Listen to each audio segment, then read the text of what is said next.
guys all for joining, obviously, this episode and seeing, like, you know, what the future of women's sports is and the careers that are going on in women's sports. So just, I guess, starting with yourself, Susie, because it's obviously a motorsport jumper. Tell us a little bit more about yourself and, I guess, your route into sports and what it is that you're doing at the minute. Sure. Thank you.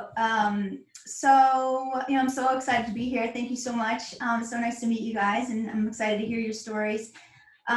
So my name is Susie Petruccelli. I was born in 1974 outside of Los Angeles, and I went through the American youth soccer system.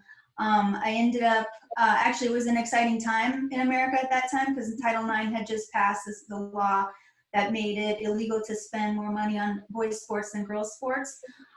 So I caught that wave and ended up having a lot of opportunities in soccer and school, and all the way up to, I got to play at Harvard. So, you know, the law worked perfectly for me, and I'm forever grateful for it.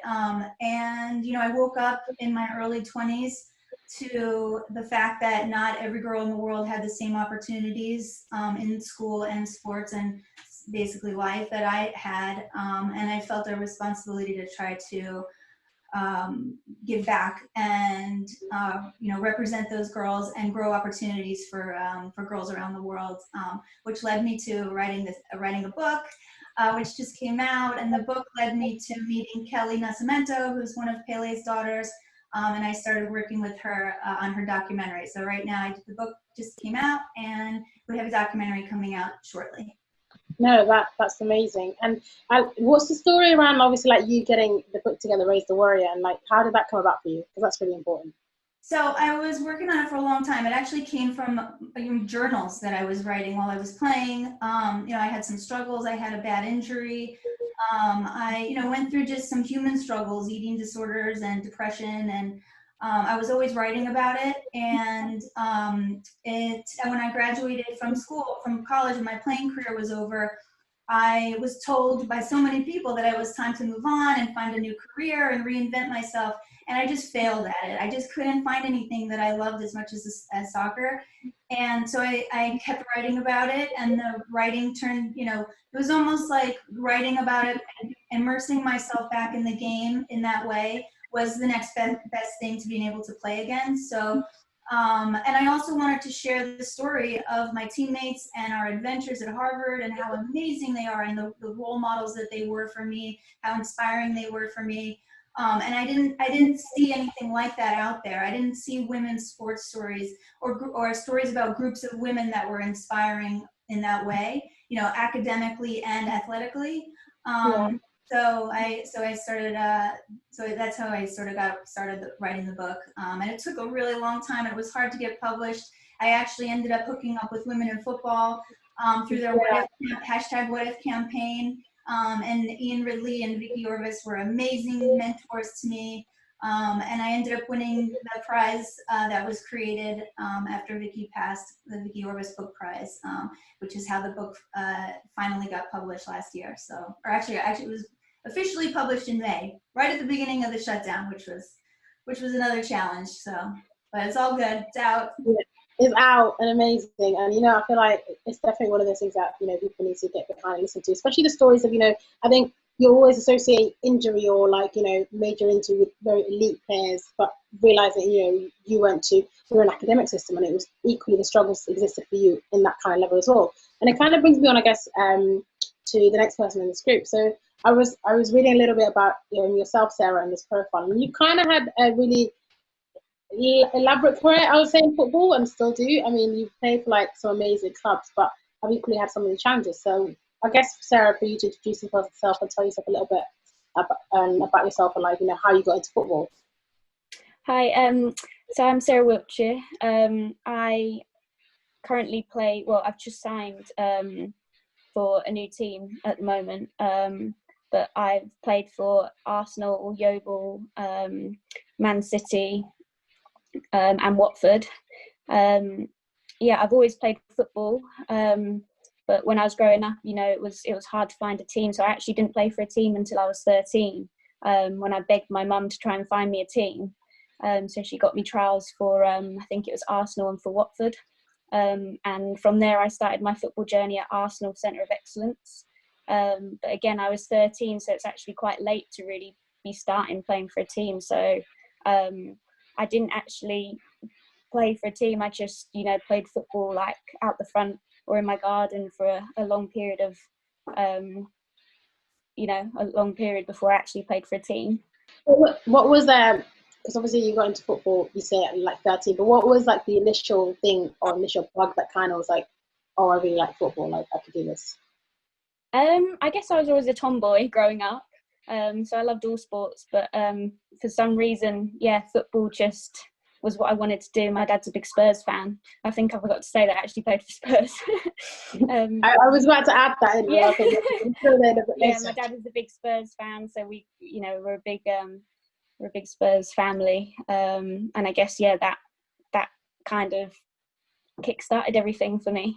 Rubbed off on you in that kind of way. How did you find it quite early on getting into football? I know you started obviously Centre of Excellence at 13, so it's quite late, but with women's football, there aren't as many centres of excellence as there are in men's football. Did you find it quite hard to find a place where you could actually go and play?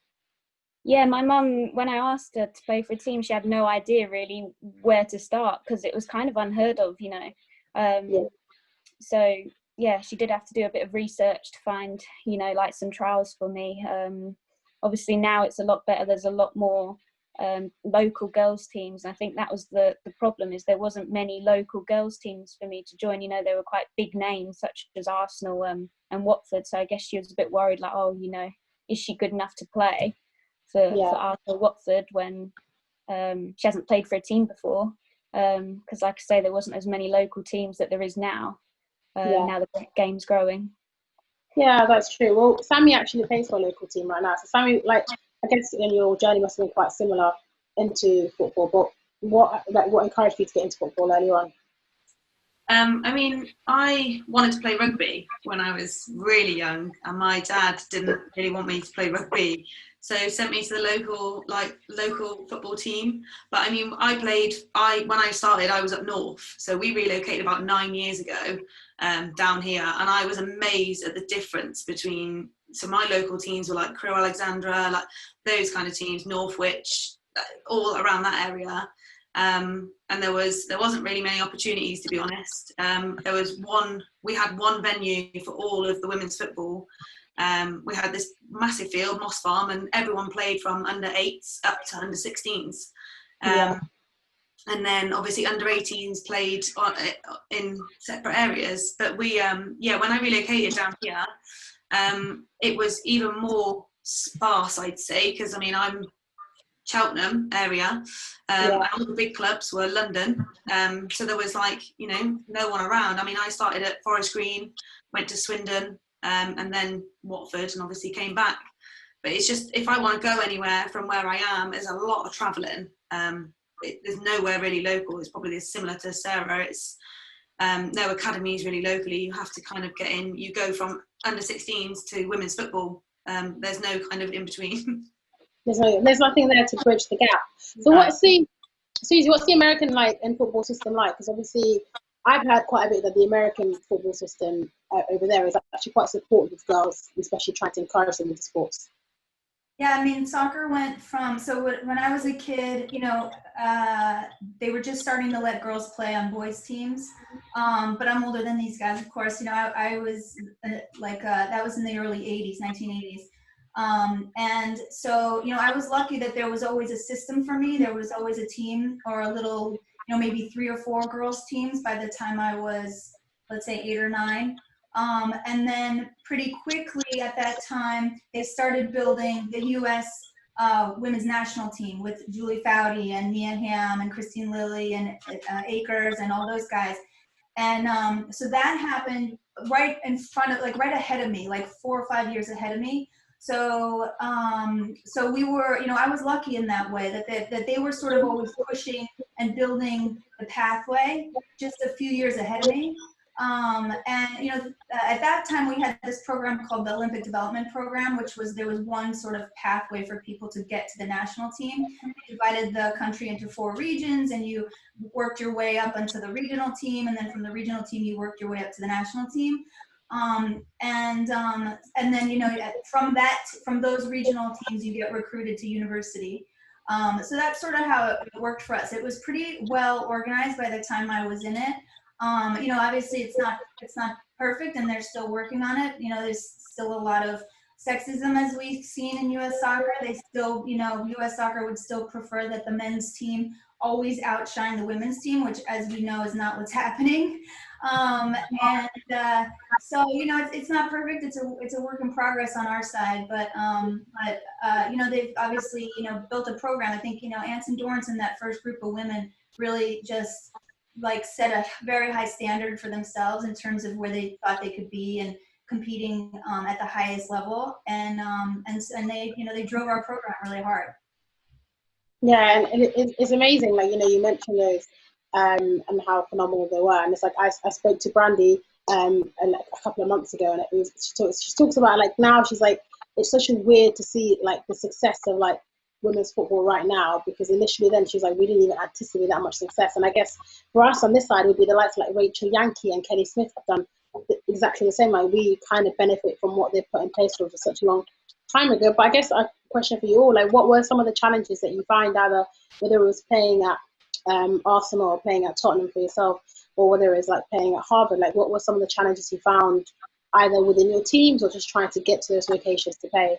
Well, I can speaking for myself, the program at Harvard is basically, in the United States, it's the highest level of sports, right? The Division I sports program in the United States, in a lot of places, are even more equal, and the resources are so impressive that they're better than what professional women have in most parts of the world, right? And so, the barriers that I didn't face barriers once I got to college in terms of playing, but I did, have an injury and that kind of thing. And so the barriers for me were more personal at that point. Professionally, of course, we've all seen, there's barriers of trying to get more attention and investment and sponsorship and those kinds of things for women's soccer, but that all happened later. For me, it was probably when I played for Watford, so I was still located here in Cheltenham, and that for me was a 2.5-hour trip to training, and from training, 2-3 times a week. And then obviously if I needed any physio or anything, so if I was injured, I'd still have to travel, the 2.5 hours, which was fine. Obviously now playing for Cheltenham, which is more of a local side, if I get injured, I'm more having to look at my own physios, look down that sort of route. I think most clubs on our level at Tier 4 are self-sufficient clubs. So we do affiliate with our male counterparts, but we are self-sufficient, and we do the fundraising and trying to find the sponsorship and stuff like that. I'd say our facilities and our standards are sort of probably a bit lower than kind of what some of you guys are probably used to. I'd say when I was at Watford, it was kind of the best facilities I'd seen, the best kind of running of a club I'd seen. They were so closely linked with the men. Obviously now it's, for us, it's finding the sponsorship where you can, find it wherever you can get it, and obviously during the current times, it's that much more difficult. Do you not find it I feel like you list all of that, you list all the struggles that women's go through, going 2.5 hours to a club and having to find your own sponsorship or get your own physio. Does it not just infuriate you when people look at women's football and like, oh, it's so easy, it's so lazy, you see those stereotypes associated with women's football, but then you kind of see, you have your reality with it. Yeah, I mean, so I sit on a committee for a men's club, so quite often I have a lot of them who will make comments. I mean, I referee as well, so I get it from a refereeing side and from a playing side, and I challenge any of them. I say to them, if you think you're better, you should come down to training, you should try and do what we do, you should come along. And you know what, they never take up the offer. What are some of the kind of things that they say? It's it's the usual things. Oh, pink it and shrink it, I think has been mentioned to me before, and so many times it's just, well, you don't need as big a football or as big a pitch, or it'd be faster if. Yeah, men are physically they are bigger than us. They probably, some of them are stronger. I know some very strong women though, so you know, we challenge them in that area, and they might play faster football, but I would say as women we are so much more technical, and I think that is something that a lot of men forget or neglect. You know, I think a lot of them play very simple football, and I think if they turned up, if they've seen Sarah, I've played against Sarah, very hard player to mark, I think a lot of them would struggle marking her as well. Thank you. I would just add that, you know, we did feel like there was a sort of a difference in respect between the male players and the women's players. I mean, I've definitely heard guys on the men's team when I was in college call women's soccer underwater soccer. And, you know, these were our friends, and I assumed they were joking, and I assumed it was just like a dig, like we joke with each other. But I actually now have realized that there was some truth in what they were saying. They actually partially believed that. So that's, you know, it's always disappointing to find out that there is sort of an undertone of a belief that you know, women's soccer is slower and, you know, perhaps not as entertaining, which is a complete fallacy. As we know, it's just as entertaining, equally as entertaining, if not more entertaining. Yeah, definitely, I agree. I think especially now that we've seen the Women's World Cup, and I think this World Cup especially has been so significant in the number of people that I've seen. Like whenever I hear stuff about, you know, comments around women's football being lazy, I'm like, yeah, but 11 million people watched in the UK. It's like that's a lot of people who are bored then, by the sounds of it, you know, if you have this kind of stereotypes around it. But Sarah, I guess for you, like, what's your experience been like? Did you ever find that, you know, gender was the barrier when you were playing football? Or I guess maybe saying to people, oh, I play at Tottenham, like, do they kind of go, do you really though? Yeah, I've had two experiences which I found, you know, particularly hard. One was when I was at Tottenham. So we were, you know, semi-pro. We were training Tuesday, Wednesday and Thursday evenings. And my little one was, about 6 months when I joined Tottenham. So I was working part-time. I had my daughter, and then training Tuesday, Wednesday and Thursday evenings. And yeah, it just took it out of me, really. So it's that kind of juggling everything that obviously, you know, that men, they don't have to do, because obviously it's more of a semi-pro professional like job, so it's that's their job, and obviously like it's juggling different things really. And then the other thing I found difficult was when I was playing for Yeovil and I found out I was pregnant, and then getting back into football. I had a lot of people saying, oh, you know, she won't come back once she's had a child. So yeah, it was kind of that, you know, like motivation to get back. There wasn't really any help before or after, you know. I had to kind of like do it myself and figure out a way myself. So that was probably like my two hardest challenges in women's football. Do you think clubs are a bit more of and that we're a bit more supportive of it now, or do you think that's something that still needs to like massively change? I definitely think that I guess it's kind of unheard of at the moment, because there's not too many women footballers in the game with children or who have children. So it is something that needs to be looked at and helped. You know, either women who have had children and then returning back. There just needs to be a little bit more maybe research into, you know, what's best to do and when to come back, and how much we should be doing really in terms of like when we're pregnant, and training and things like that. I just kind of had to go off my own body because there wasn't really much information in terms of that. So yeah. I think, you know, like, I think that's wild. Like it reminds me of the fact that Chelsea recently started like incorporating menstrual cycle patterns into their training, which is amazing. It's such a great thing they do. But you kind of just think like, women have been around for a really long time. Like, how do we just think about this right now? Yeah, I think there's a lot of injury things revolving around cycles as well. So it really does need to be looked into, you know, to get the best out of us women. Yeah, absolutely. It is definitely one of those things that people need to look into. And I think it's even shown, like, you know, when you do look into things like that, it does generally help to improve your team. And Samantha, sorry, just for you, I guess what you've like obviously had like quite a vast football journey. But what's the future kind of looking for you, like in football? I always just aim to play as high as possible. You know, as a club currently, we've got big hopes and aspirations. We've got a very good team in at the moment, and you know, obviously we came third on the technicality last season. We are pushing for that promotion to kind of take the club places, to be honest.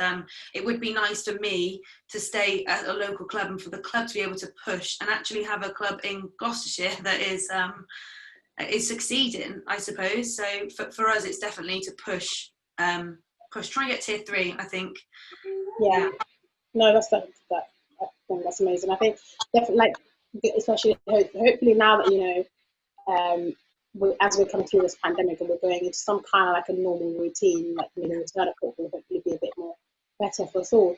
But I just wanted to touch on a couple of points that you know, we spoke about. I guess more so about the challenges and some of the barriers you've had, because I think, I don't know about you guys, but I feel like we're guilty of this as women. Like, we say, like, oh, we've had all these barriers, and then sometimes it's like, you know, trying to get that message across as what they actually are. Like, I know for me, very early on in football, it was just the fact that I don't think that the nearest club to me was a good hour and a half away, and I was like 15. I was like, my mum's not about to drive me an hour and a half for anything, let alone a football game.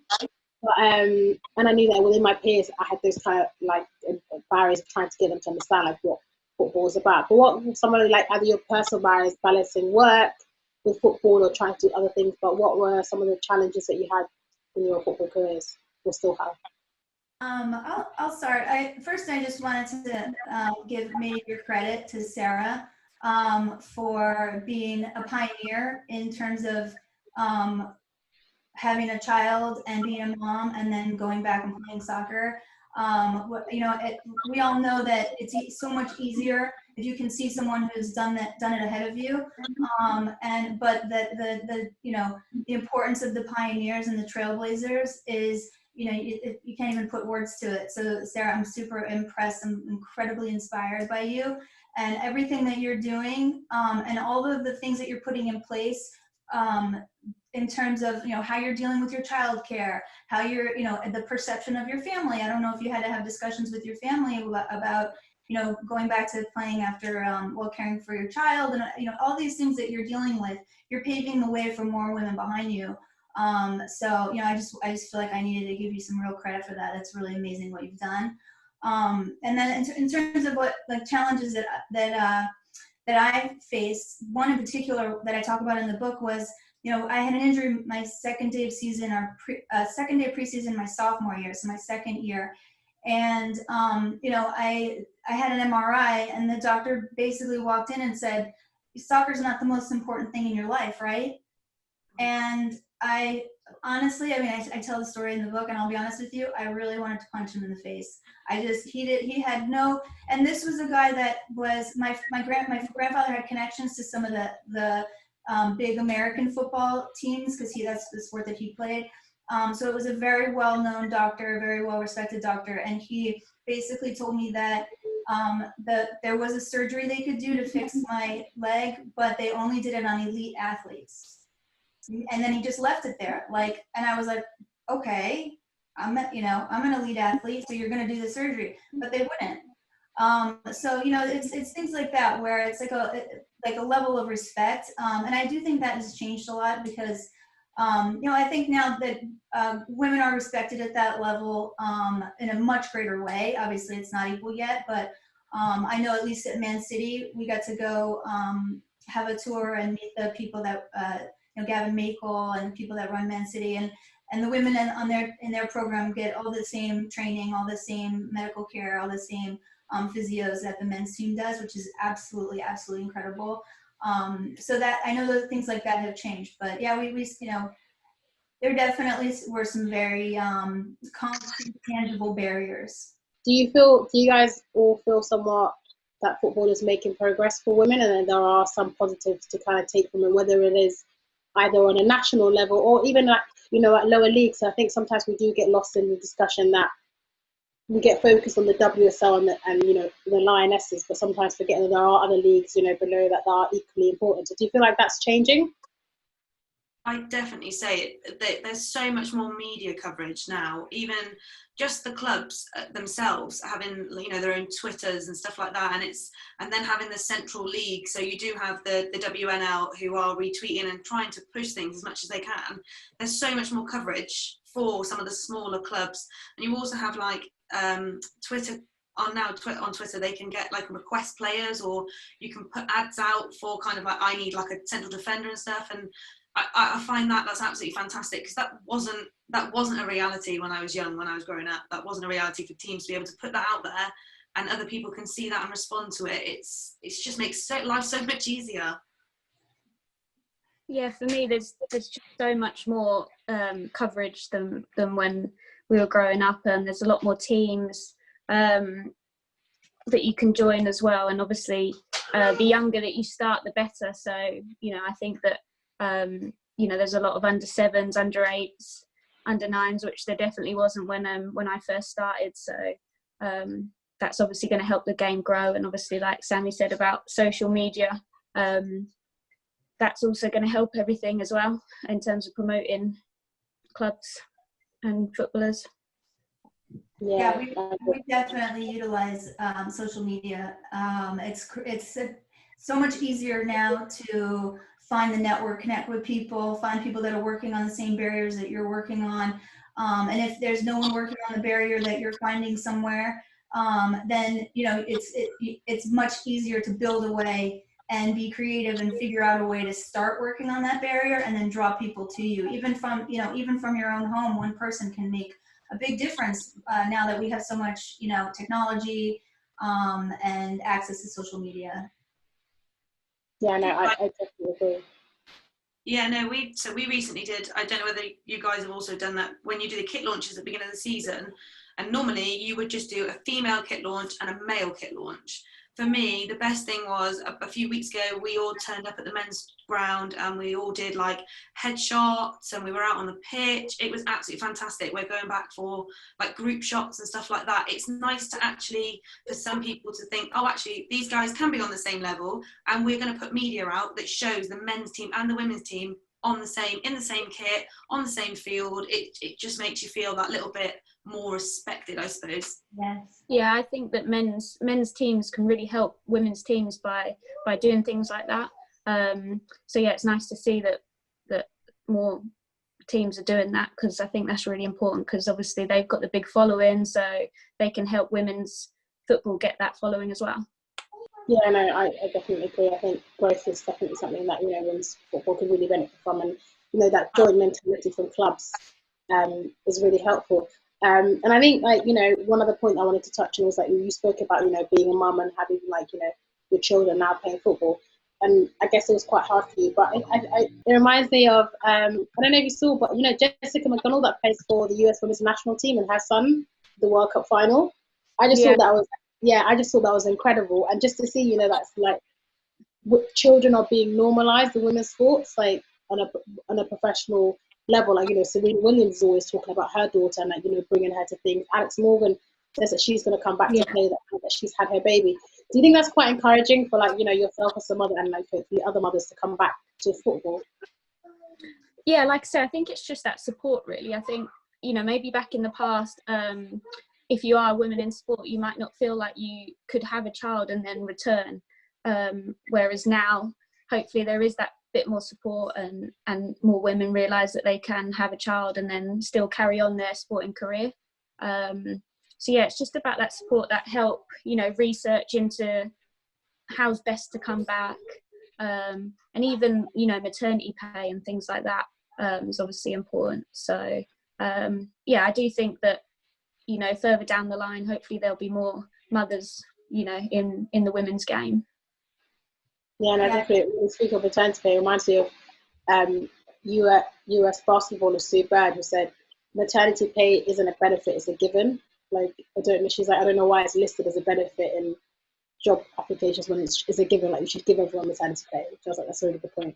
Yeah, because maternity leave and the right to come back to the team and pick up right where you left off, and also having childcare infrastructure as the team is traveling was one of the sticking points when the early U.S. women's national team was negotiating with U.S. soccer in the around the 99, even before the 99 World Cup, in the mid 90s. There was one of the very early players, Joy Fawcett, had 2 children while she was playing and came back both times.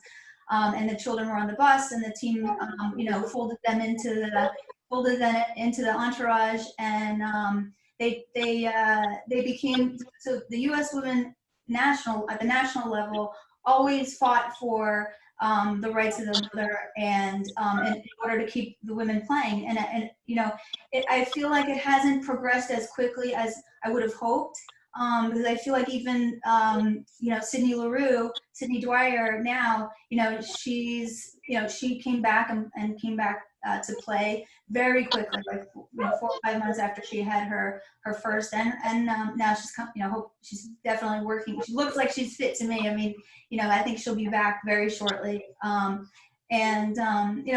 do wish that had changed faster, but it takes people. Honestly, it takes people like Sarah to stand up and say, this is exactly what this is what needs to change, and these are easy ways you can make it easier for moms.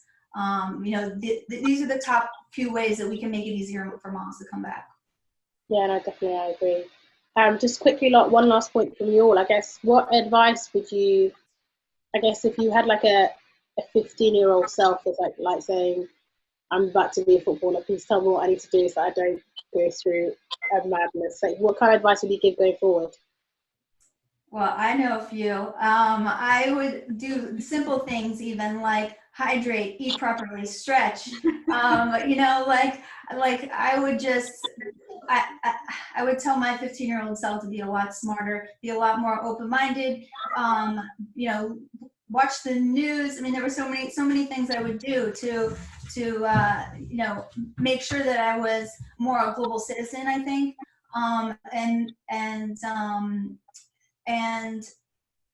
In terms of soccer, though, getting back to the soccer side of things, my mind went to but getting back to the soccer thing, just simple things, and also always questioning what the guys are getting and making sure that we're getting the same thing. I'd probably, if I was going back to my 15-year-old self, I'd probably be like, that you're going to get so many no's in your career. So many people are going to tell you no, but it's that one yes. It's that one yes that you need, and never let anybody tell you that you can't do anything, because I've had so many people tell me that you can't do that, and I'm still here now, so I'm going to continue enjoying playing football, and you've got many years of not playing, so enjoy the years that you can. Yes. Yeah, and for me, I would just say, like, be yourself, really. I think a lot of coaches I've had have always obviously wanted to make me better, but sometimes change who you are, and I think it's important just to believe in yourself and be yourself, and that will take you where you want to be, really. I think one more thing I would tell myself, I think, is embrace your role on the team and love it. No matter where you are, you don't always have to be the goal scorer. You don't always have to be on the field. Embrace your role on your team. Embrace all of your teammates, and work towards the common goal as a team. Because there were definitely times in my career where I got very focused on my own personal achievement, and this sort of goal that I had set for myself, that I wasn't happy until I reached that personally, where, I really should have had I learned quickly that it's really so much more about the team. Yeah, we always say you're only as strong as your weakest link. So like, if you're not all improving together, that there's no point. Like now in pre-season is when it all comes in. Like you all get that drill done. Like encourage each other. Like get behind each other, because it doesn't work unless you're all working together. Right. Yeah, no, you guys all gave some really good advice. I would I would probably say like you need to take pre-season seriously and definitely stretch more often. Yeah, I'm actually You said that, I'm if you do actually it more, injured. like, sorry, Yeah, go on. I'm actually injured right now because I've rolled my ankle on the first day of pre-season. So I think another advice I'd be is don't take it for granted when you're fit, because I'm really missing just running right now. Oh, bless you. No, I'm like that too. I'm like, oh, I should have definitely stretched. Now I just feel like I just get into all the time. Like, oh, I don't know, guys. I don't know. It's like I don't feel like I'm 15 anymore. But no, I would say thank you guys so much all for joining us. Like, I really enjoyed chatting you guys to you all, and finding out a little bit more about women's football in different ways, and finding out what people need to do on a collective level to make it better. So yeah, thank you guys so much for joining.